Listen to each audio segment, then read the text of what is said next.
Bienvenue sur la chaîne Le Royaume Intérieur. Je suis votre hôte, Julie Descas. Le Royaume Intérieur est la chaîne qui met à votre disposition des enseignements qui vous permettront de découvrir la réalité, débloquer votre avenir, libérer votre potentiel, et bien évidemment vous conduiront à l'unique source et réalité qu'est la conscience. Aujourd'hui, je suis très heureuse de me tourner vers Joel S. Goldschmidt pour vous présenter un de ses merveilleux livres intitulé L'amour et la gratitude. Amour et gratitude. Si le Seigneur ne bâtit la maison, ceux qui la construisent travaillent en vain. Psaume 127. L'illumination dissout tous les liens matériels et relie les hommes entre eux par les chaînes d'or de l'entendement spirituel. Elle ne reconnaît que l'autorité du Christ. Elle n'a ni rituel ni règle, hormis l'amour divin, universel et impersonnel. Son seul culte est la flamme intérieure qui toujours brille sur l'autel de l'esprit. Cette union est la libre condition de la fraternité spirituelle. Seule la restreint la discipline de l'âme. Nous jouissons donc d'une liberté sans licence, dans un univers unifié ne connaissant pas de limites physiques, et nous adorons Dieu sans cérémonial ni credo. Les illuminés marchent sans peur, par la grâce. La voie infinie. Première partie, l'amour. Chapitre 1. La pratique de l'amour. Que l'amour fraternel règne parmi vous. N'oubliez pas l'hospitalité, c'est en la pratiquant que quelques-uns ont reçu chez eux des anges sans le savoir. Souvenez-vous de ceux qui sont en prison, comme si vous étiez prisonnier avec eux, et de ceux qui sont maltraités, puisque vous avez un corps semblable au leur. Que votre conduite ne soit pas inspirée par l'amour de l'argent, contentez-vous de ce que vous avez, car Dieu lui-même a dit, « Je ne te délaisserai pas, je ne t'abandonnerai point ». Aussi pouvons-nous dire avec confiance, « Le Seigneur vient à mon aide, je ne craindrai rien. Que pourrait me faire l'homme ?» Souvenez-vous de vos conducteurs qui vous ont annoncé la parole de Dieu, considérez quelle a été la fin de leur vie et imitez leur foi. Jésus-Christ est le même hier, aujourd'hui et éternellement. Ne vous laissez pas entraîner par toutes sortes de doctrines étrangères, car il est bon que le cœur soit affermi par la grâce. Hébreux, chapitre 13. Que toute personne soit soumise aux autorités placées au-dessus de nous, car il n'y a pas d'autorité qui ne vienne de Dieu, et celles qui existent ont été instituées par Dieu. Ainsi celui qui résiste à l'autorité s'oppose à l'ordre que Dieu a établi. En effet, ceux qui gouvernent ne sont pas à redouter pour les bonnes actions, mais pour les mauvaises. Veux-tu ne pas avoir à craindre l'autorité? Fais le bien et tu auras son approbation, car le magistrat est ministre de Dieu pour ton bien. Romains, chapitre 8. L'amour n'est pas seulement Dieu, l'amour est de Dieu et se manifeste à nous à travers l'homme. Il est peut-être plus juste de dire que l'amour qui est Dieu, se manifeste lui-même en tant que l'homme, car l'amour est le rejeton de Dieu ainsi que l'homme. L'amour dans l'expérience humaine paraît être une expérience difficile. Si nous observons ce qui se passe dans le monde, l'amour paraît ne pas être aussi influx qu'il pourrait l'être, il n'est ni donné ni reçu dans la mesure où il pourrait l'être. Il est possible que nous-mêmes soyons en partie responsables de cet état de choses. Au cours des âges, on nous a appris à aimer davantage, à être meilleurs, à être plus équitables. Il est assez étrange, toutefois, que la capacité de réaliser ces choses ne soit pas en notre pouvoir. À certains moments de notre expérience, nous sommes aussi aimants et bons, aussi miséricordieux et charitables qu'il nous est possible de l'être à ce niveau de conscience. Si quelqu'un nous disait alors, sois plus aimant, sois meilleur, sois plus équitable, ce serait nous demander quelque chose d'impossible. De même que le monde entier, nous exprimons tout l'amour dont nous sommes capables en ce moment.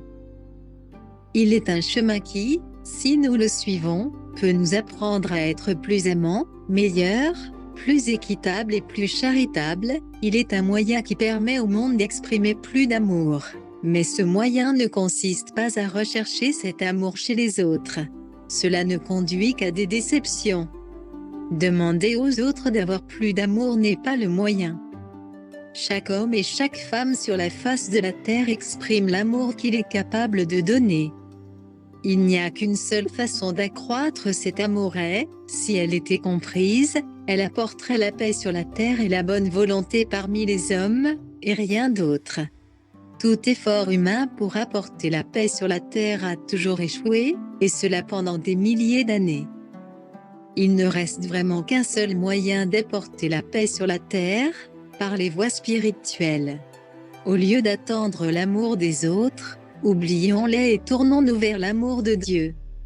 Élevons notre regard au-dessus de notre prochain et réalisons que, puisque Dieu est amour, tout amour doit venir de Dieu, pas de l'homme, de Dieu. Il est vrai que l'amour s'écoule à travers l'homme, mais nous ne faisons qu'ouvrir les voies à l'amour au-dedans de chacun de nous en ne l'espérant pas des autres, mais en nous attendant à le recevoir de Dieu. Si nous recherchons l'amour les uns des autres, nous trouverons peut-être à sa place la haine ou l'indifférence. Nous trouverons peut-être aujourd'hui l'amour et demain l'indifférence. Si nous recherchons la justice les uns des autres, nous la trouverons peut-être dans une certaine mesure, mais nous trouverons peut-être aussi l'injustice et un manque d'équité. Il n'est pas de moyen reconnu pouvant apporter la justice par l'homme en l'espérant de l'homme. Ceux qui ont fait des expériences dans les cours de justice peuvent témoigner qu'il n'est pas toujours facile de la trouver sur les bancs du tribunal. La raison en est que nous sommes influencés par des motifs personnels, de même que, quand nous votons aux élections, la plupart de nous votent pour le parti duquel nous pensons retirer les plus grands bénéfices. Il est rare que nous mettions de côté nos intérêts personnels, en considérant ce qui servirait le mieux les intérêts du pays. Nous nous élevons rarement au point de nous oublier nous-mêmes. Il en est ainsi toutes les fois que nous recherchons la justice, la miséricorde, la bienveillance. Nous recherchons plutôt nos intérêts personnels, jusqu'à ce que nous nous élevions au-dessus de cet état où nous recherchons notre bien dans l'homme. Chapitre 2. La source de l'amour.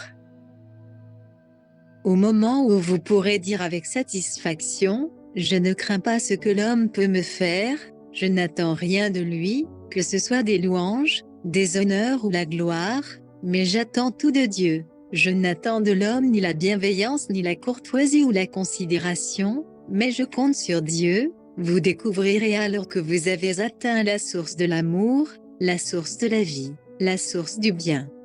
Si vous continuez de fixer votre attention sur Dieu seul, l'amour vient à vous par l'homme, en tant qu'homme.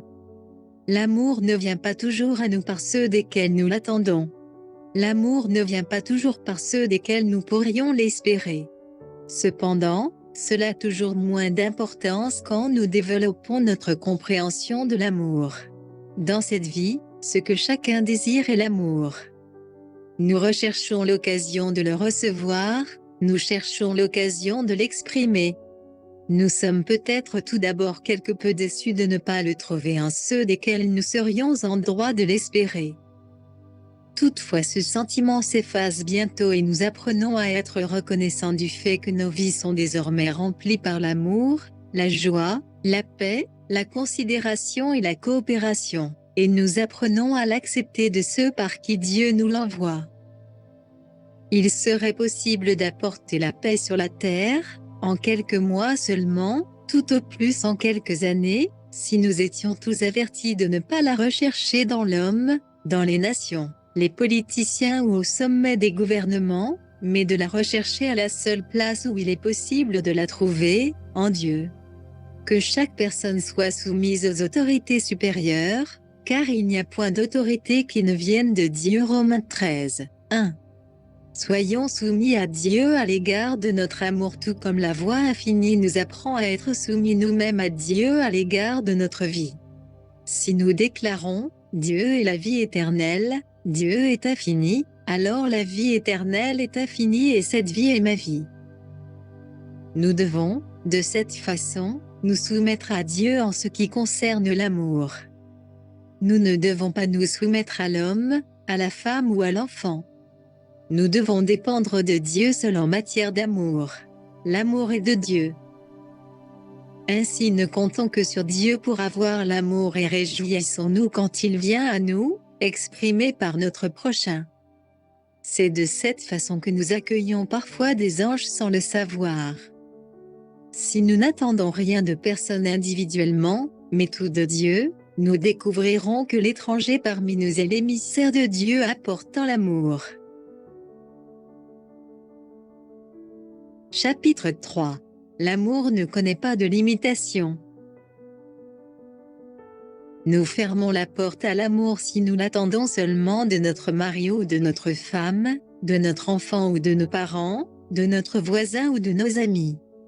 Nous fermons la porte à l'amour si nous prions seulement pour notre mère, père, enfant, amis ou parenté. Quand nous apprenons à prier pour nos ennemis comme il nous a été enseigné par le Maître, quand nous apprenons à prier la prière de pardon pour tous ceux qui nous ont offensés, nous trouvons alors l'amour venant à nous par des chemins imprévus. Nous limitons nous-mêmes l'amour qui s'écoulerait normalement et librement jusqu'à nous, parce que premièrement nous l'enfermons dans les limites humaines et, deuxièmement, dans les limites de ceux, hommes et femmes, qui forment le cercle de nos amitiés.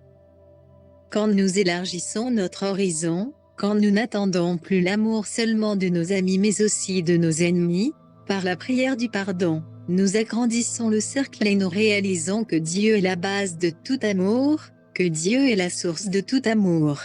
Ainsi c'est en Dieu et de Dieu seul que nous attendons l'amour. Cela ne s'applique pas seulement à l'amour en tant que la plus grande des paroles, mais aussi aux ramifications infinies de l'amour. Chapitre 4. L'amour et la subsistance. L'abondance est une activité de l'amour. Nous avons restreint nos ressources si nous les avons limitées à notre position, à notre mariage, à notre héritage, au lieu de réaliser qu'elles sont réellement une activité de l'amour. Toute la subsistance qui a jamais été réalisée dans les Écritures, l'a été par l'amour de Dieu pour sa création et par l'amour des prophètes, des saints et des voyants de Dieu. Cet amour se manifesta de façon substantielle.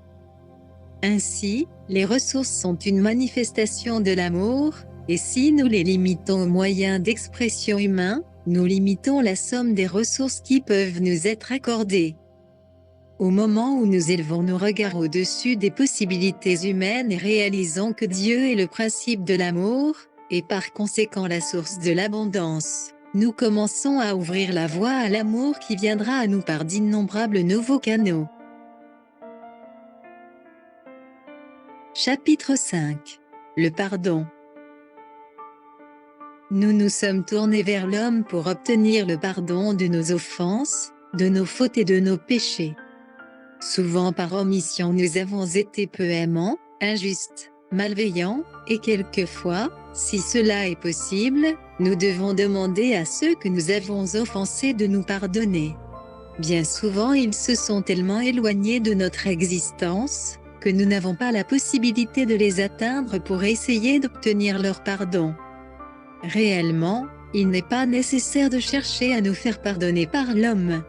Il est bien de faire des excuses si nous avons commis une offense. Il est bien de demander pardon.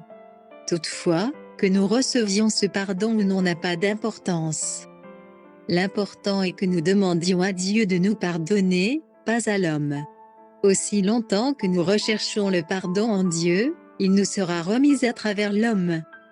C'est là le miracle, que même ceux qui, au sens humain, refuseraient de pardonner, ne peuvent pas refuser plus longtemps de le faire quand nous le demandons à Dieu.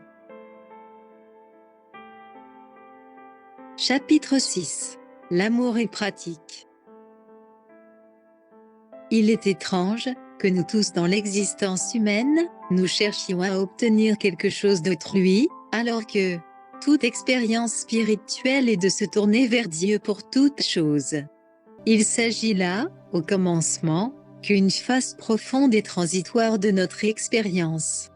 Quand nous débutons dans l'étude et la pratique de la voie infinie, rien n'est facile. Il n'est pas facile pour le commerçant qui vend de la marchandise de s'élever lui-même au-dessus de la croyance que l'acheteur a le pouvoir de passer ou de refuser une commande. Au point de vue humain, il semblerait que l'acquéreur ait le pouvoir d'acheter ou de refuser de le faire, mais cela n'est pas vrai. Par une telle croyance, nous limitons le total des commandes que nous recevons. Nous les multiplions à l'infini quand nous réalisons qu'aucun homme n'a le pouvoir de donner ou de reprendre. Tout pouvoir est en Dieu. Quand nous comprenons cela, nous pouvons dire « Merci Père, merci », même s'ils n'ont pas acheté. Nous pouvons dire cela, car c'est la main de Dieu qui les a retenus, qui les a empêchés de faire ce qui pour eux aurait été une erreur. Et pourtant cela ne limitera en aucun cas nos affaires. Cette même loi est applicable si nous devons nous rendre au tribunal. Nous nous limitons nous-mêmes quand nous comptons sur le juge ou le jury pour obtenir la clémence ou la justice. Ce n'est pas là qu'on les découvrira.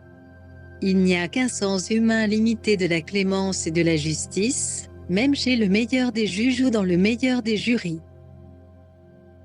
Toutefois, si nous entrons au tribunal en réalisant que Dieu est amour, que Dieu est miséricorde, que Dieu est justice, que Dieu est la demeure et la source de toute autorité, si nous maintenons notre vision sur ce seul être infini, la source de notre vie, la source de notre amour, la source de notre justice et de notre bonté, nous le trouverons reflété dans le juge et dans le jury, quelquefois même, à leur propre étonnement. Il en est ainsi dans toutes les circonstances de la vie, nous avons été habitués à compter sur l'intelligence de l'homme. Nous nous sommes même accoutumés à faire confiance aux capacités de l'automobiliste que nous rencontrons sur la route. Cela n'est pas possible. Nous ne pouvons qu'être nous-mêmes un bon conducteur, maintenant et dans l'avenir. Toutefois, il n'en va pas de même, dans notre expérience, quand nous réalisons Dieu en tant qu'intelligence sur la route. Dieu en tant que principe, loi, Dieu en tant que le seul conducteur sur la route. Dans cette réalisation nous ferons l'expérience de l'intelligence et de l'amour, non seulement dans notre manière de conduire, mais aussi dans celle de ceux que nous rencontrons sur la route.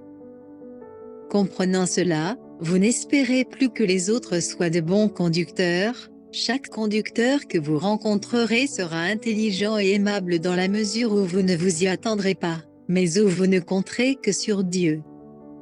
Si vous comprenez que Dieu est l'unique esprit souverain, l'intelligence de l'univers, si vous faites confiance à cet esprit pour obtenir la sagesse qui nous guide, qui conduit et protège, vous la recevrez de la main de chaque individu.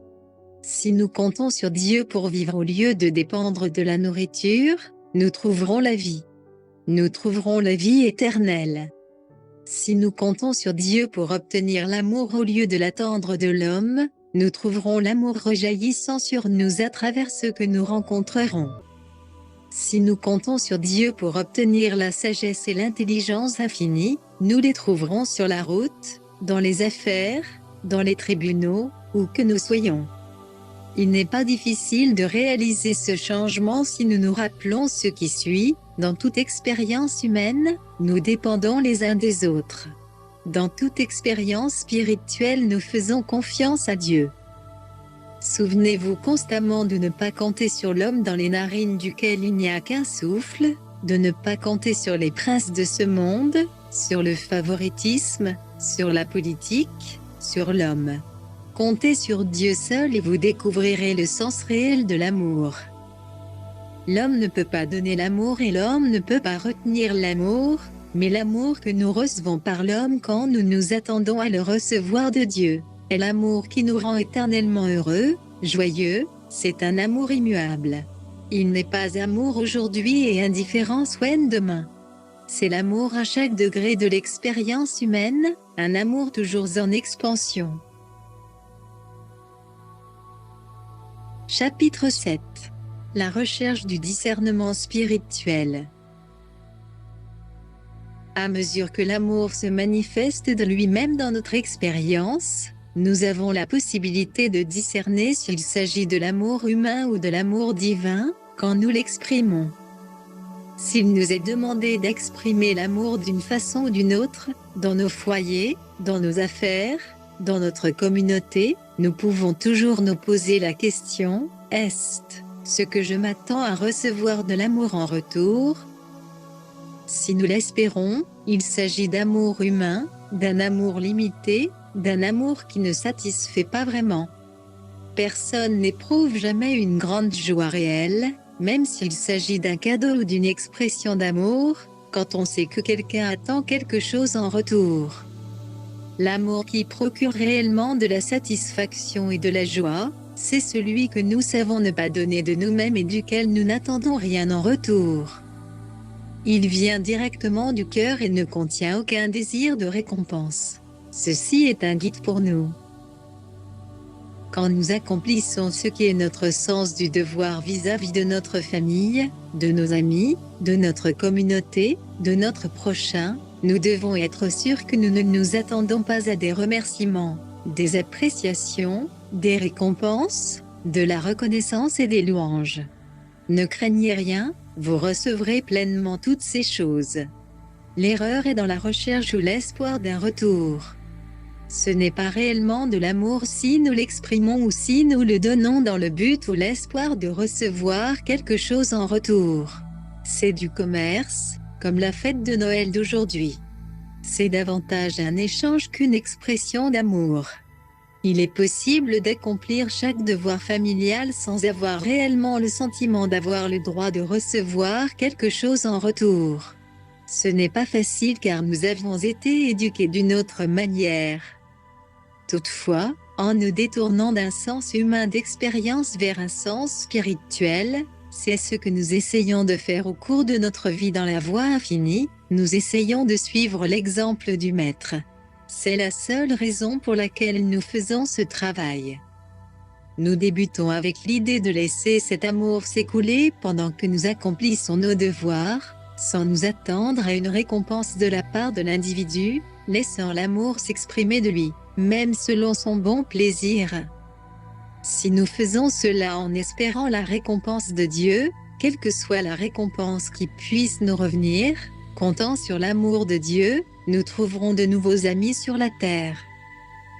À partir du moment où vous pouvez accepter l'idée dans votre esprit que l'amour est de Dieu et que la seule place où nous pouvons l'obtenir est en Dieu et par Dieu, quel que soit l'amour que vous exprimiez, c'est toujours Dieu s'exprimant lui-même, vous n'avez donc pas besoin de vous attendre à une récompense.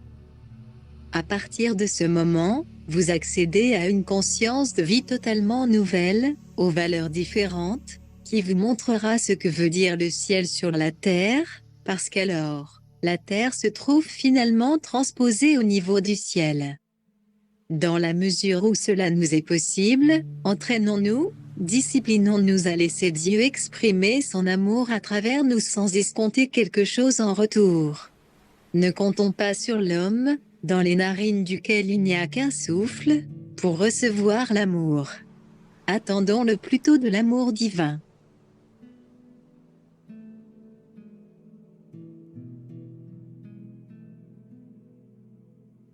Deuxième partie. La gratitude. Chapitre 1.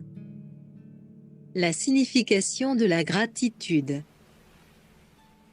Il a été dit, on les reconnaîtra à leurs œuvres. Cette vérité s'applique spécialement à la gratitude. La gratitude se reflète dans les œuvres. Plus le concept de la gratitude est élevé, plus grandes sont les œuvres de l'être qui la reflètent. Exprimer de la gratitude, c'est en vérité reconnaître, au-dedans de vous, la source de tout votre bien, qui est Dieu. Il est impossible d'exprimer la gratitude sans manifester l'amour car ils sont tous deux des composants de Dieu et, par conséquent inséparables de Dieu. La gratitude ressemble à l'amour. La gratitude, tout comme l'amour, c'est Dieu s'exprimant lui-même à travers l'homme en tant qu'homme.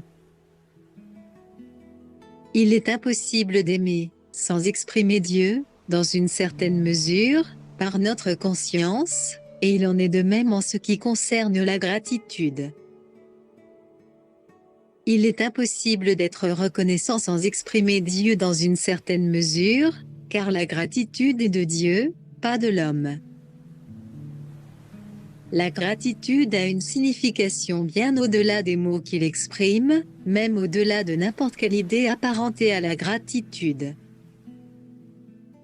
Elle pénètre profondément dans la réalité d'être. La gratitude, comme on la comprend en général, est naturellement une expression relative à des bienfaits reçus. La gratitude semble exprimer notre appréciation des bénédictions reçues, mais en réalité telle n'est pas la vérité au sujet de la gratitude. Chapitre 2. La gratitude et ses rapports avec les ressources. La gratitude est intimement apparentée au problème des ressources. Combien de fois avons-nous entendu les gens dire « Oh, j'aimerais que cela soit 100 fois plus » ou « Si je pouvais manifester toute la gratitude que je ressens, cela vaudrait bien $1 million ». Cela présuppose que la gratitude et les ressources sont liées. Si une personne avait toutes les ressources qu'elle désire, elle pourrait croire pouvoir exprimer sa gratitude dans une plus large mesure.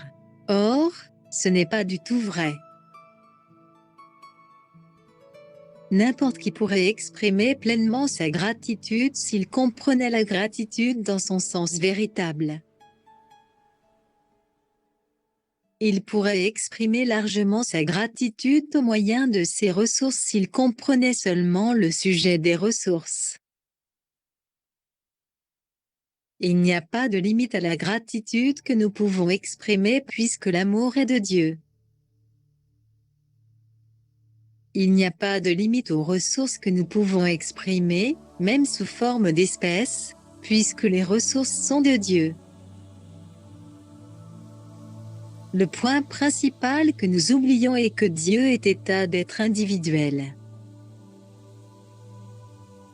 Dieu est votre état d'être individuel, et, par conséquent, vous avez la capacité divine, et rien de moins que la capacité de Dieu. Vous n'avez aucune capacité personnelle. Jésus a dit, « Pourquoi m'appelles-tu bon ? Un seul est bon, Dieu. » Matthieu 19, 17. Nous n'avons en tant qu'individus aucune capacité personnelle, et nous n'avons pas de grands revenus personnels, sous aucune forme. Dieu est infini, mais Dieu est être individuel. Dieu est votre être, et c'est ce que nous omettons dans nos traitements, dans notre œuvre de guérison, et dans notre vie journalière. Nous érigeons constamment un état d'être en dehors de Dieu. Alors même que dans notre traitement nous déclarons, « Moi et le Père nous sommes un. Tout ce qu'a le Père est à moi », nous pensons en même temps, « J'aimerais que ce chèque soit plus important. » Ceci n'est pas logique. Si nous désirons vraiment être logiques dans notre approche spirituelle de la vie et comprendre que Dieu est notre être individuel, et si nous désirons être reconnaissants, même si nous ne disposons que d'un billet d'$1, ne nous excusons pas pour ce petit billet, et ne le déprécions pas non plus, mais donnons ce dollar avec tout l'amour que nous ressentons. Toute la joie que nous éprouvons, donnons-le sans chercher des excuses, sans explication. Il y a ici, en ce moment présent, votre sens de votre capacité divine, et c'est tout. Il n'y a pas de limitation et il n'y a pas de désir d'accroissement, car c'est la totalité de Dieu qui se manifeste en ce moment. Et quand vous réalisez cela, vous faites place à l'infini pour qu'il se manifeste lui-même à une toujours plus grande échelle, sur des plans toujours plus élevés, dans un développement continuel. Ne jugez jamais selon les apparences, sinon vous limitez vos capacités. Si vous considérez votre livret d'épargne, vous jugez selon les apparences. Même si vous jugez selon votre force physique, vous jugez selon les apparences, et vous vous limitez vous-même, aussi bien en ce qui concerne votre compte en banque que votre force physique. En regardant au-delà des apparences, vous réalisez que Dieu est l'être individuel. Dieu est vous-même, individuellement l'Esprit de Dieu est votre esprit et par conséquent, votre intelligence n'est limitée que selon la sagesse de l'Esprit divin, et de rien d'autre. Il est possible qu'il soit vrai que la sagesse semble ne pas s'écouler largement à travers vous en ce moment, mais cela n'a rien à voir avec elle. Vous devez continuer de ne pas limiter vos capacités. Vos capacités sont les capacités de Dieu puisque Dieu est votre esprit. Vous devez vivre éternellement, puisque Dieu est votre vie. Ne jugez pas selon les apparences. Il est possible que, vous regardant dans un miroir, vous paraissiez 10 ou 20 ans de plus que vous n'avez. Vous ne devez pas juger selon cette apparence. Vous devez continuer de vous en tenir à la vérité que vous avez seulement l'âge de Dieu puisque Dieu est votre vie. Dieu est éternellement votre vie, puisqu'avant qu'Abraham fût Dieu est votre vie, et Dieu sera votre vie jusqu'à la fin du monde. Par conséquent, votre vie ne peut pas vieillir, ne peut pas avoir de limitation. Puisque Dieu est la substance de votre être, vos ressources doivent être infinies. Il n'est pas nécessaire de regarder dans votre chéquier ou à combien se monte votre compte en banque pour voir jusqu'à quel point vous vous approchez de la démonstration. Ne jugez pas selon les apparences. Demeurez dans la vérité que, puisque Dieu est la substance de votre être, Dieu étant infini, votre substance est de même infinie. Alors, si vous donnez $1, vous penserez à cet infini qui s'écoule en tant que ce dollar, mais toujours avec un sens d'infinité. Cela permettra à ce dollar de se multiplier, par 2, par 20 ou 100 $, mais seulement en ne limitant pas, en ne jugeant pas, dans la compréhension que Dieu est ma substance, et que Dieu étant infini. Par conséquent, ma substance et mes ressources sont infinies. Alors, même si en ce moment vous ne donnez qu'1 $, vous donnez l'infini.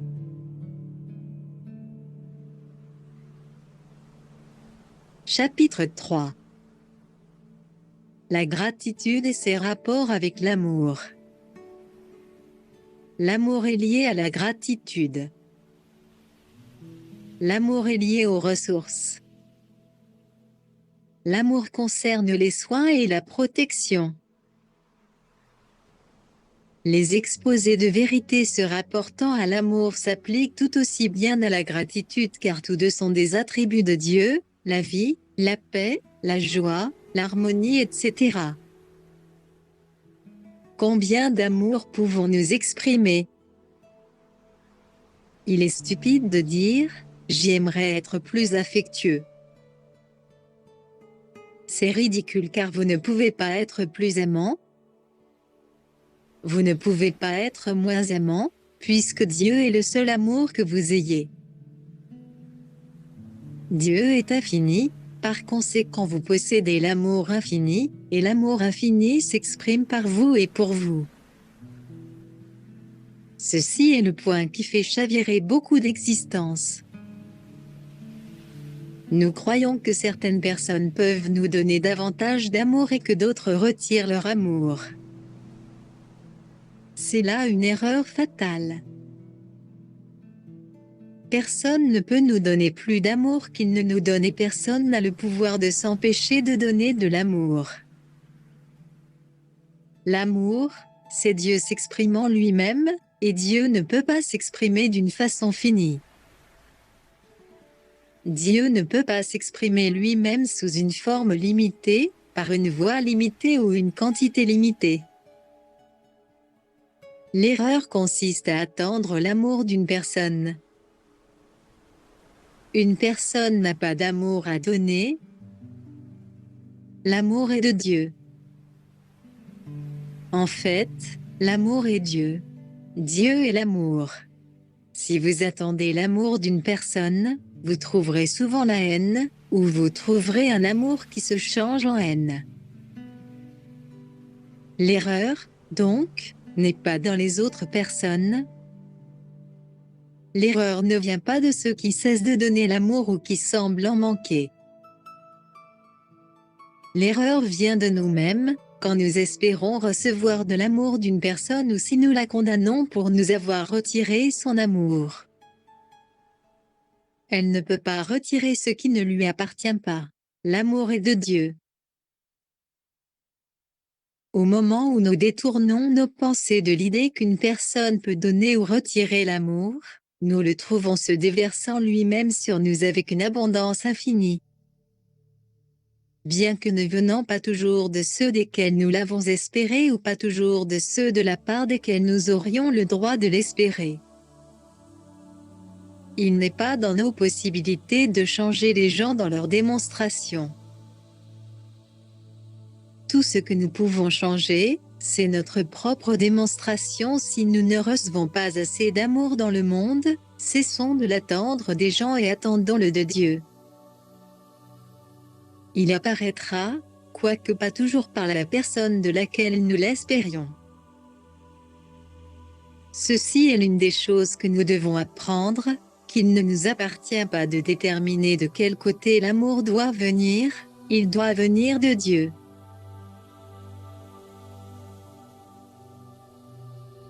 Chapitre 4. Ne comptez pas sur l'homme. Ce n'est pas à nous de déterminer de quel côté la gratitude doit venir, elle doit venir de Dieu. L'individu qui a appris à connaître la sagesse de Dieu en tant qu'amour, s'attend à ce que Dieu s'exprime lui-même, même en ce qui concerne ce que nous appelons la gratitude, l'équité. Si nous maintenons notre vision fixée sur Dieu en tant que la source de la gratitude qui doit se manifester envers nous, la gratitude ne se manifeste pas toujours de la part de ceux qui devraient en exprimer le plus, mais elle se manifeste. Qui sommes-nous pour juger par quel canal la gratitude doit venir à nous, par quel moyen, par quel chemin, aujourd'hui ou demain? Il nous suffit si nous expérimentons l'amour de Dieu rendu manifeste en tant que gratitude, l'amour de Dieu rendu manifeste en tant que partage, coopération, joie, l'amour de Dieu rendu manifeste en tant qu'amour. Sans essayer de déterminer où, quand, ou combien. L'œuvre de la guérison deviendra très simple au moment où vous réaliserez que Dieu est l'être individuel et qu'aucune personne n'a la capacité d'être malade. Dieu est la seule vie divine, la seule vie, et puisqu'elle est Dieu, elle n'a pas la capacité d'être malade, elle n'a pas la capacité d'être débile. Par conséquent, si vous apprenez à garder votre vision fixée sur Dieu en tant qu'être individuel, en tant que votre être, vous ne trouverez rien dans votre être qui soit souillé ni corrompu. L'Apocalypse 21, 27. Encore une fois, nous ne devons pas juger selon les apparences. En ce moment même, tout, en apparence, nous exprimons quelques phases de discorde, d'inharmonie, de maladie, de malheur. La raison en est que nous n'avons pas pleinement réalisé Dieu en tant qu'être individuel. Nous avons encore et toujours un état d'être séparé de Dieu. Aussi longtemps que nous comptons sur quelqu'un en dehors de nous-mêmes pour recevoir l'amour, la gratitude, les ressources, nous n'avons pas réalisé que Dieu est notre propre être individuel. C'est pourquoi nous n'avons pas le droit de chercher l'amour, la gratitude, les ressources à l'extérieur. Nous devons faire confiance uniquement à Dieu, le Dieu de notre propre être. Pas à l'extérieur, pas dans notre foyer, uniquement au Dieu de notre propre être. Alors, laissez l'amour venir à vous, qui que soit celui qui le manifeste, ou quelle que soit la direction d'où il vient. Si nous comptons sur le Dieu d'un autre être, nous le faisons en vain. Nous devons compter sur le Dieu de notre propre être. Dieu est l'être individuel, par conséquent, Dieu répand son amour pour nous, à travers nous, en tant que nous, au dehors, dans le monde. Telle est la vérité concernant chaque individu. Aussi longtemps que vous avez Dieu, et le royaume de Dieu est au-dedans de vous, aussi longtemps que vous avez le royaume entier de Dieu au-dedans de vous, se répandant lui-même en tant qu'amour, joie, relation, ressources, gratitude, pourquoi devriez-vous le chercher en dehors de vous? Aussi longtemps que vous ne recherchez pas ces choses à l'extérieur, une ou plusieurs personnes seront, à l'extérieur, les instruments ou les chemins par lesquels ces choses viendront jusqu'à votre porte. L'erreur, c'est d'attendre quelque chose de l'extérieur. Dieu est état d'être individuel. Dieu est votre être individuel. Il est bien de demander de l'aide à un praticien ou à un maître, mais il est également bien de comprendre que cette aide vient de Dieu et de votre propre être, du royaume de Dieu au-dedans de vous. Chaque expérience dont vous bénéficiez dans votre vie est le résultat du développement de votre propre conscience de la vérité, qu'elle se manifeste en tant qu'amour, en tant que ressource ou gratitude, succès ou santé.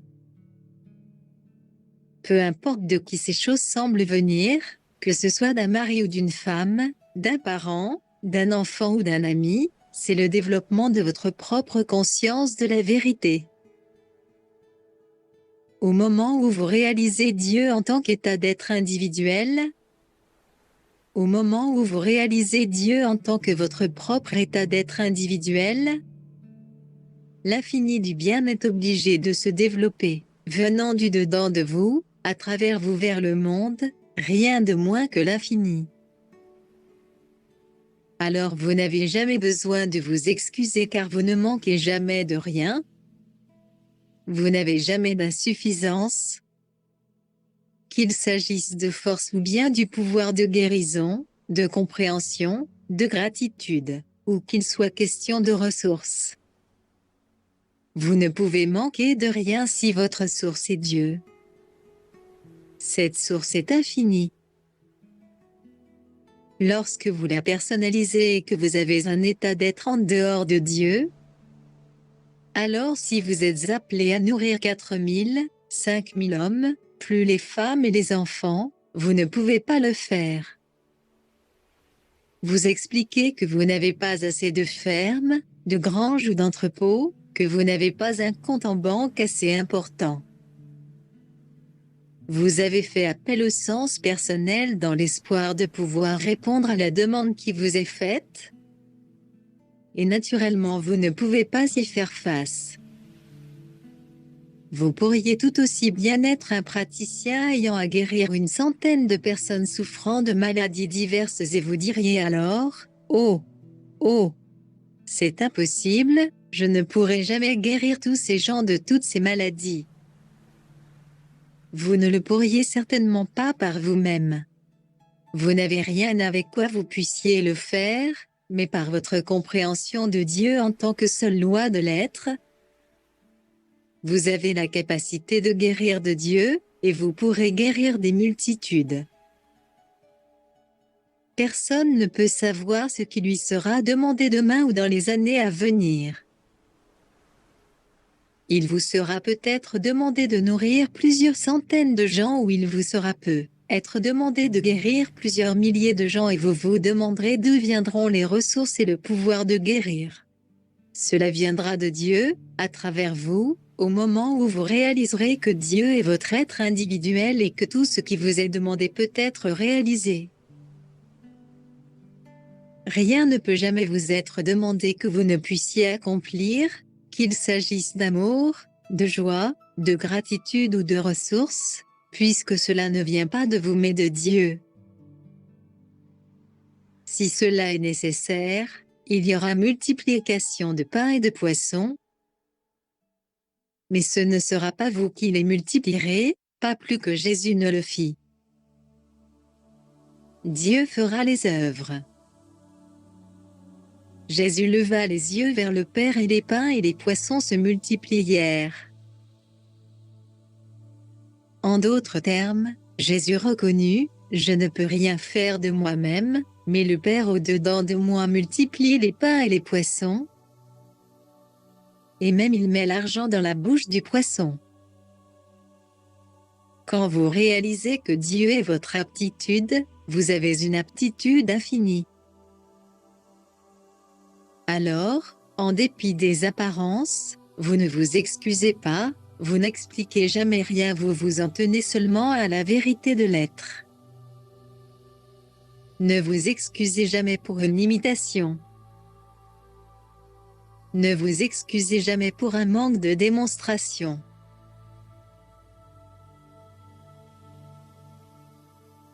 Chapitre 5. Reconnaissance et engagement.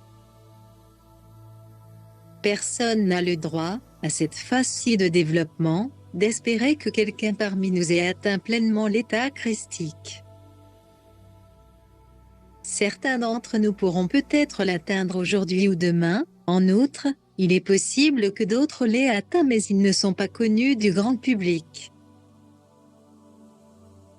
Toutefois, nous pouvons être assurés d'une chose, c'est que nous l'avons déjà atteint dans une magnifique mesure par notre travail dans la vérité et par notre compréhension et malgré l'inharmonie et la discorde qui se présentent aujourd'hui, nous possédons un moyen merveilleux de leur faire face.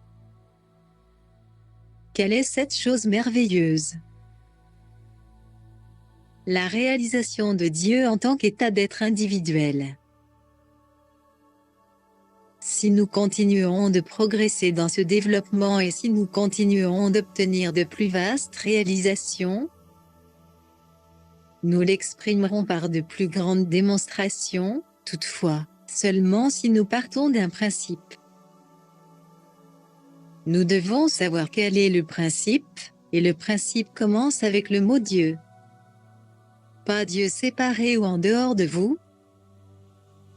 De même que vous n'êtes pas séparé ou en dehors de Dieu, mais Dieu en tant que votre être individuel, l'Esprit divin en tant que votre esprit individuel, la seule vie infinie en tant que votre vie individuelle, la seule substance divine en tant que la substance même de votre corps, de votre être, de votre activité, de tout ce qui vous concerne. Cette compréhension de l'unité, même acceptée intellectuellement, sert de base à la compréhension spirituelle de l'idée et elle donne le discernement spirituel qui a pour résultat la démonstration.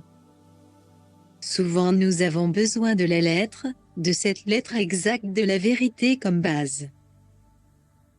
Nous devons savoir quel est le principe que nous essayons de démontrer. Le principe est Dieu en tant que votre être individuel, Dieu en tant que votre capacité, Dieu en tant que l'ensemble de tout ce qui vous concerne, Dieu en tant que la totalité de vos ressources, Dieu en tant que la totalité de votre gratitude, Dieu en tant que la totalité de votre amour. Pourquoi seriez-vous limité dans votre expression de l'amour? Puisque ce n'est pas vous du tout qui l'exprimez, mais Dieu s'exprimant lui-même. Pourquoi cet amour qui vient à vous serait-il limité si vous comptez sur Dieu s'exprimant lui-même en tant qu'amour? Aussi longtemps que vous persistez à compter sur Dieu s'exprimant lui-même en tant qu'amour, vous devez recevoir la pleine mesure de l'amour de Dieu. Si vous limitez l'amour aux aptitudes d'une personne, ou si vous limitez vos ressources au montant du compte en banque d'une personne, vous vous êtes égaré. Réalisez ceci. Dans toutes vos relations, ne vous attendez pas à ce que telle personne ait le pouvoir de donner ou de retenir. Il est de la plus grande importance pour nous de réaliser, en tout temps, que nous ne comptons pas sur une personne mais sur le Christ de son être et sur le Christ de notre être. C'est pour cette raison qu'à certains moments de notre étude, nous devons faire un exercice conscient dans cette voie, appelez cela discipline si vous le voulez. À un moment donné, nous devons reconnaître que tous ceux que nous rencontrons au cours de la journée, c'est le Christ que nous rencontrons. Quand nous nous levons le matin et saluons les membres de notre famille, ne nous arrêtons pas aux personnalités, ayant de la sympathie pour celui-ci et de l'antipathie pour celui-là, ou en trouvant un autre en faute. Mais plutôt, secrètement, intérieurement, saluons chacun comme étant le Christ. Si nous quittons la maison pour aller au marché, dans les magasins ou à notre travail, nous devons reconnaître consciemment tous ceux que nous rencontrons comme étant le Christ. Votre Christ aime leur Christ. Leur Christ aime votre Christ. En Christ nous sommes un. Et maintenant nous ne considérons pas les apparences. Nous ne pensons pas à un homme ou à une femme. Nous ne pensons pas à ce que nous devons donner ou à ce que nous devrions recevoir. Nous pensons seulement à l'identité véritable. Nous attendons-nous à ce que les employés de magasins soient aimables? Nous n'en avons pas le droit non plus, car ils n'ont rien à donner. Ils n'ont rien à retenir. Seul le Christ peut s'exprimer lui-même en tant qu'amabilité. Ainsi, nous considérons le Christ en chacun et non les choses extérieures. Autrement, ce serait comme si nous regardions une centrale électrique en croyant que la lumière vient des ampoules électriques. La lumière, ce n'est pas cela du tout. La lumière est une émanation de l'électricité. Si nous nous limitons nous-mêmes en croyant que la lumière émane d'une ampoule électrique, tôt ou tard, au moment où l'ampoule se consumera, nous serons déçus et resterons sans lumière. Mais aussi longtemps que nous savons que c'est l'électricité qui produit la lumière, nous aurons de la lumière, même si nous devons remplacer l'ampoule. Il en est de même pour nous. Si nous comptons sur Dieu pour obtenir l'amour, nous l'aurons toujours, mais si nous attendons l'amour des hommes, cet amour se consumera peut-être, il est même possible qu'il se change en haine, en indifférence, ou en ingratitude. Si nous faisons confiance à Dieu, quoi qu'il arrive sur ce plan extérieur, le monde visible est sans importance. Certaines choses peuvent être éliminées, d'autres peuvent disparaître, Judas peut trahir, Pierre peut renier, Thomas douter, cela ne changera rien. Nous ne mettons pas notre confiance en Judas, nous n'espérons rien de Pierre, nous n'attendons rien de Thomas. Tout ce que nous espérons vient de Dieu. Qu'arriva-t-il à Judas? Il se suicida, mais un autre 12e est désigné pour prendre sa place. Le travail continue, l'amour continue. Le ministère continue car le ministre, Dieu est ici. Qu'arriva-t-il à Judas, qui s'en soucie? Qu'arrive-t-il à ceux qui trahissent, à ceux qui diffament ou qui sont ingrats, qui s'en soucient? Ils vivent en accord avec la loi. Ne vous abusez point, on ne se moque pas de Dieu, ce que l'homme aura semé, il le moissonnera aussi. Galates 6, 7. Ce n'est pas notre démonstration, c'est la leur. Chapitre 6. Ce que nous semons. Nous aussi nous vivons en accord avec la loi qui dit que nous récoltons ce que nous avons semé. Si nous semons en Dieu, en tant que la source de notre bien, nous récolterons le bien infini et éternel en dépit de ce qui arrive à tous ceux qui font partie de notre expérience. Les Écritures disent, « Quand mon père et ma mère m'auraient abandonné, l'Éternel me recueillera. »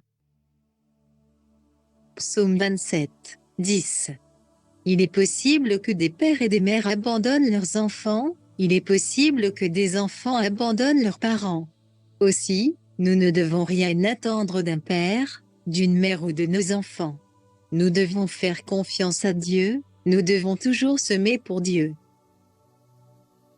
Si vous semez dans l'esprit, vous récolterez le bien spirituel et si vous semez dans la chair, vous récolterez la corruption. Si vous semez et si vous espérez recevoir votre bien de l'homme, dans les narines duquel il n'y a qu'un souffle, tôt ou tard vous rencontrerez Judas, vous rencontrerez l'incrédule Thomas, ou Pierre le renégat. Et si vous ne faites pas effectivement cette expérience, vous verrez probablement les 12 disciples restés endormis. Ce n'est pas toujours simplement le mal qui nous trompe. Cela peut être aussi le fait de s'endormir en travaillant. Si d'une personne, d'une place ou d'une chose nous attendons de la gratitude, des ressources, de l'amour, des relations. Ce qui arriva à Jésus par ses disciples peut nous arriver à nous de la part de ceux en qui nous plaçons notre espoir. C'est cela la leçon que Jésus nous donna à travers ses disciples. Tous le servirent selon leurs capacités respectives, mais aucun d'entre eux ne demeura avec lui. Toutefois, le principe de Jésus pendant de la vie éternelle demeura, parce que même sans les 12, il sortit de la tombe et se présenta avec son propre corps, le même corps qui avait été blessé. Son principe ne le trahit pas, de même que son principe ne l'abandonna pas. Même s'il est vrai qu'il ait dit, « Pourquoi m'as-tu abandonné ?» Nous savons que c'était simplement une faiblesse temporaire causée par sa déception devant la désertion de tous ses disciples. Il réalisa pourtant très vite que son principe ne l'avait pas abandonné puisqu'il sortit de la tombe. Il en est de même pour nous. Dieu est l'être individuel et si Dieu est amour, l'amour est infini dans l'être. Ainsi vous ne pouvez connaître autre chose qu'un amour infini. Dieu est esprit, mais Dieu est esprit divin. Ainsi vous ne pouvez connaître moins qu'une sagesse infinie, une intelligence, un guide, une direction infinie. Dieu est substance. Ainsi vous ne pouvez connaître moins que la substance infinie, et ainsi de suite en ce qui concerne tous les synonymes. Au moment où vous saisissez l'idée de Dieu en tant qu'être individuel, vous résolvez tous les problèmes de la soi-disant existence humaine. Vous voyez alors que la gratitude n'est pas quelque chose que vous pouvez donner ou retenir. Elle est quelque chose que Dieu exprime à travers vous. Si vous essayez de la limiter ou de l'augmenter, vous vous mettez au travers de l'activité de Dieu. Chapitre 7. Corrigez vos concepts. Nous arrivons maintenant à l'ultime aspect de ce sujet qui a débuté simplement par la gratitude. Considérons le fait que, quand Jésus sortit de la tombe, c'était avec ce même corps qui avait été crucifié, et sur lequel les blessures étaient encore apparentes. Au moment où vous comprenez Dieu en tant qu'être individuel, Dieu en tant que la substance de toute forme, vous comprenez que votre corps est spirituel, qu'il est tout aussi infini et tout aussi éternel que votre gratitude, que vos ressources, que votre amour. Votre corps ne diffère pas de votre amour. Votre corps ne diffère pas de vos ressources, de votre gratitude, de votre générosité, de votre coopération et de votre équité ou de votre sagesse. Votre corps est aussi infini et aussi éternel que Dieu, puisque Dieu en est la substance. Dieu est la substance dont votre corps est formé. Ainsi, si pour une raison ou une autre, par ignorance ou par désir, vous expérimentez ce que nous appelons la mort, une transition ou un passage, le nom que vous lui donnez n'y change rien. Vous trouverez tout juste ce que Jésus a démontré, que vous n'avez pas laissé un corps ici qui doit être enseveli ou incinéré, mais que vous avez pris votre corps avec vous avec toutes ses blessures. La forme de votre corps changera proportionnellement à votre ascension dans la vérité. Jésus savait que son corps était éternel. Il savait qu'il était immortel. Comprenant cela, il savait que la crucifixion ne pourrait pas détruire sa vie ou son corps. La sagesse de Jésus était plus grande que la compréhension de ceux qui croient que la vie est esprit, que la vie est Dieu, que la vie est éternelle, que cette vie est confinée dans un corps matériel. Jésus savait qu'il n'y a qu'un seul Créateur et que ce Créateur est Dieu, ou Esprit divin, et que par conséquent, il ne pouvait pas créer un corps matériel. Il connaissait aussi le livre de la Genèse. Si Dieu ne l'a pas créé, il n'a pas été fait. Ainsi, si Dieu n'a pas créé un corps matériel, il n'y a pas de corps matériel. Si Dieu est l'Esprit infini qui a fait ce monde à son image et à sa ressemblance, alors le corps que Dieu a fait doit être esprit, il doit être spirituel, il doit faire partie de la nature et du caractère de l'esprit. Si Jésus était sorti de la tombe sans ce corps, il n'aurait pas prouvé que Dieu est la substance de chaque forme et le créateur de l'univers qui émane de son être. Puisque Dieu est l'être individuel et puisque Dieu est votre esprit et votre vie, Dieu est la substance de votre corps et votre corps est aussi infini, éternel et omniprésent que le corps de Dieu, en tant que la substance de la vie de Dieu. Du moment où vous acceptez ce fait intellectuellement, vous parviendrez finalement à le discerner spirituellement et alors vous démontrerez que le corps n'a pas le pouvoir de devenir vieux, de perdre sa vitalité ou de mourir. Votre corps devient aussi immortel que votre propre idée de la vérité. Si vous reconnaissez que je suis la vérité, vous devez reconnaître que mon corps est le corps de la vérité. Les Écritures disent que votre corps est le temple de Dieu, ne savez-vous pas que votre corps est le temple du Saint-Esprit, qui est en vous et qui vient de Dieu, et que vous ne vous appartenez pas à vous, même? Corinthiens 6, 19. Nous ne jugeons pas selon les apparences, nous reconnaissons la vérité telle qu'elle est. La vérité est que Dieu est la substance dont ce monde a été formé. Que ce monde apparaisse en tant que terre, arbre, ciel, soleil, lune, étoile ou qu'il apparaisse en tant que votre corps, c'est toujours la substance et l'activité de Dieu, infini, immortel, éternel, omniprésent. Si Dieu ne peut changer le corps, rien ne peut le faire. Si Dieu ne peut pas devenir âgé, il ne peut pas non plus apparaître en tant que corps âgé.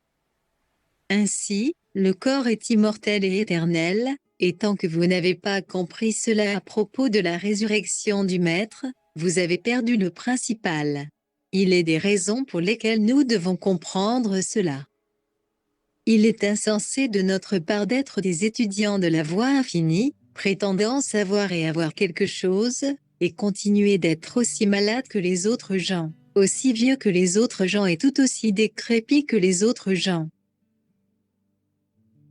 C'est tout simplement un non-sens que d'être un étudiant de la voie infinie, prétendant connaître et démontrer la vérité, tout en continuant de faire l'expérience des mêmes maladies, des mêmes accidents, de toutes les mêmes choses que les autres gens.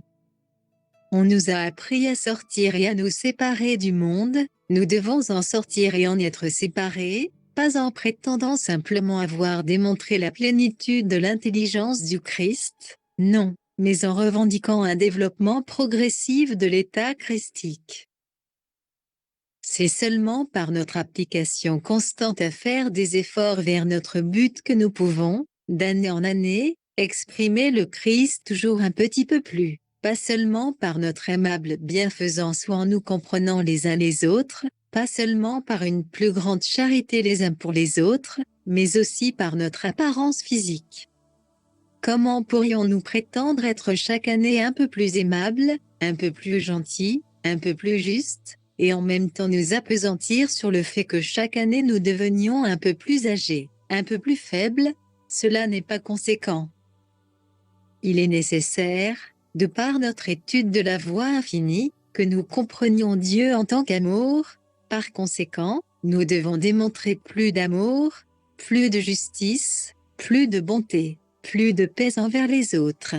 Cela est vrai, mais ne nous arrêtons pas là et n'écartons pas le corps de notre démonstration spirituelle. Élevons notre corps au même niveau que notre démonstration spirituelle et exprimons chaque année un peu plus du corps de Dieu. Exprimons un concept plus élevé du corps véritable, afin que nous puissions réaliser notre complète démonstration. Il s'ensuit naturellement ceci: il n'y a pas un univers spirituel et un univers matériel. Il n'y a pas quelque chose de bon et quelque chose de mal dans le monde. Il y a seulement un pouvoir, il y a seulement une présence et tout est bien. Ce que nous devons faire, c'est de changer nos concepts, pas le monde. Vous ne pouvez pas changer votre corps, même en mourant, mais vous pouvez changer l'apparence de votre corps en changeant votre concept concernant le corps. Votre corps ne peut pas changer. Il est spirituel, harmonieux, infini, éternel, parfait. Répandre ce qu'affirme cet exposé ne vous aidera en rien, cela ne fera rien pour que cela soit ainsi. C'est déjà ainsi. Nous devons arriver à cette réalisation par la connaissance de ce qui est vrai. Dieu est être individuel. Par conséquent, Dieu doit être la substance de l'être individuel et du corps. Dieu est la véritable activité de votre corps. Comment peut-il être moins actif demain qu'aujourd'hui ou hier, si Dieu en est l'activité? Si Dieu est l'activité de vos ressources, comment vos ressources pourraient-elles être un jour plus abondantes qu'un autre? Les fluctuations de vos ressources sont plutôt le résultat de la croyance que vous avez des ressources personnelles sujettes à des variations. Les fluctuations de la santé et de la force du corps ne viennent que de la croyance que nous avons une santé ou un corps qui nous sont propres, au lieu de réaliser Dieu en tant qu'être individuel. Dieu en tant que substance de l'être et du corps, et que la seule capacité que nous ayons est la capacité de Dieu. Cette capacité n'est pas seulement une capacité divine exprimant la gratitude, mais c'est aussi une capacité divine exprimant la jeunesse, la santé, la vitalité, la force, la sagesse, ainsi que toutes les autres qualités de Dieu. Vous devez parvenir à la réalisation qu'il n'existe pas un univers en partie spirituel et en partie matériel. Vous devez parvenir à la réalisation que cet univers est entièrement spirituel et qu'il n'y a aucun mal en lui. Il est alors inutile d'essayer de combattre l'erreur ou le mal. Réconciliez-vous plutôt avec votre adversaire en disant: « Bon, tu peux avoir cette apparence, mais moi, je ne veux pas te combattre. Je garde ma conviction que Dieu est état d'être individuel. Aussi rien dans cet être individuel ne peut entrer qui souille ou qui soit un mensonge. Si temporairement, une apparence du contraire se présente, oubliez l'apparence, ne la voyez pas, ne la regardez pas, et restez fermement dans la vérité que Dieu a l'état d'être individuel. Vous n'avez pas de vie en dehors de Dieu, pas d'esprit, pas d'âme, pas de corps, Pas d'aptitude en dehors de Dieu. Dieu est l'aptitude infinie de votre être et de votre corps. Méditez cela. Rien de ce que vous pouvez faire ou penser ne peut faire que cela soit vrai. C'est déjà vrai, sans que l'on doive faire aucun effort pour cela. Ce n'est point par la puissance ou par la force, mais c'est par mon esprit que s'accomplira cette œuvre, a dit l'Éternel des armées. Zacharie 4, 6. Si nous ouvrons notre conscience afin de laisser Dieu nous révéler ces choses, au lieu d'essayer de discuter ou de raisonner, afin de trouver des raisons ou des pourquoi à certaines choses qui ne sont pas ou ne peuvent pas être, oublions cette lutte, la lutte physique ou mentale, et réalisons ce qui suit. Tout ce qui est vrai se révélera de lui-même au-dedans de votre propre être, si seulement vous voulez bien lui ouvrir votre conscience. Et si quelques paroles vous est dites au sujet des choses spirituelles qui ne soient pas conformes à la vérité, vous en seriez informé aussi. Ne faites pas d'effort mental pour comprendre tout cela. C'est beaucoup trop profond pour que l'esprit humain puisse le saisir. C'est beaucoup trop élevé pour qu'une seule intelligence humaine puisse l'accepter. C'est trop élevé spirituellement. Vous ne serez capable de le comprendre qu'au moyen des facultés de l'âme, par votre conscience spirituelle. Par conséquent, ouvrez votre esprit afin que, quelle que soit la vérité, elle puisse se révéler d'elle-même à vous, ni par la force, ni par la puissance, mais par mon esprit, dit l'Éternel. Voici la vérité concernant la gratitude, vous ne pouvez pas être reconnaissant et vous ne pouvez pas manquer de reconnaissance. Il n'est pas dans le pouvoir d'un individu d'être reconnaissant ou d'exprimer de la gratitude, de même qu'il n'est dans le pouvoir de personne de manquer d'être reconnaissant. La gratitude n'a rien à voir avec l'homme. La gratitude est une des phases ou un des mains aspects de l'amour, et l'amour, c'est Dieu, donc, la gratitude est réellement une forme de l'activité de Dieu ou une expression de Dieu. Par conséquent, il est vrai que seul Dieu peut exprimer l'amour. Dieu seul peut exprimer la gratitude. Nous ne pouvons qu'être le moyen par lequel Dieu se répand lui-même en tant qu'amour ou en tant que gratitude.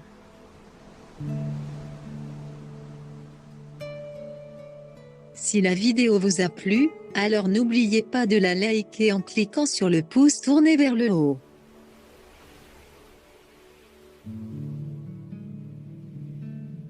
Si vous n'êtes pas encore abonné sur la chaîne Royaume Intérieur, pensez à le faire dès maintenant et le faisant ne mettez pas d'activer la cloche afin de ne rater aucune publication.